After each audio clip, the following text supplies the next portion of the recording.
You should never underestimate the deliciousness of a very well-made tuna melt. When it is made to perfection, oh my gosh, it is the best lunch ever.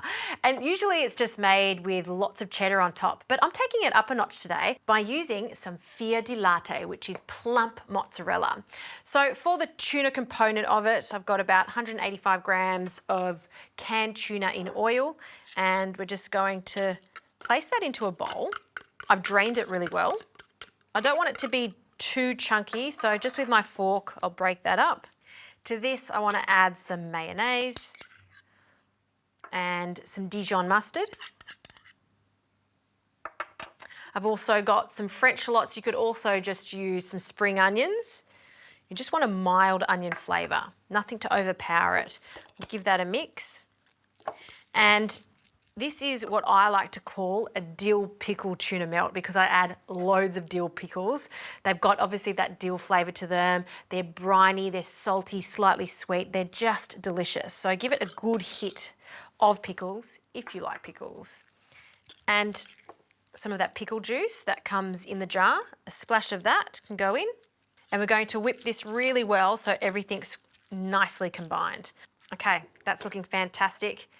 You can just place this on any type of bread, but I'm sort of inspired by New York, so I'm going to be using a bagel. I love the sesame seed bagels. I've just lightly toasted it, press that down, and I'll grab a spoon. We're going to divide this mixture over the two sides of the bagels, pressing that down. Other side, okay, and spread that. And now for our fior di latte. We'll take it out of the water.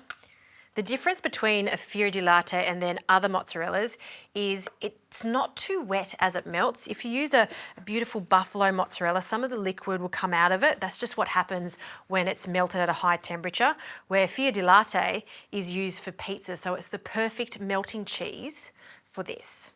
So we're just going to cut it just into slices, rough slices. Oh, look how creamy that is.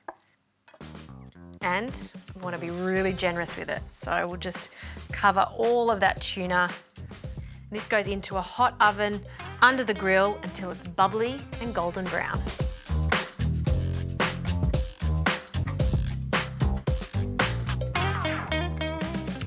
Look at this cheese. See how it's melted perfectly over the bagel. I'm going to place that onto a plate.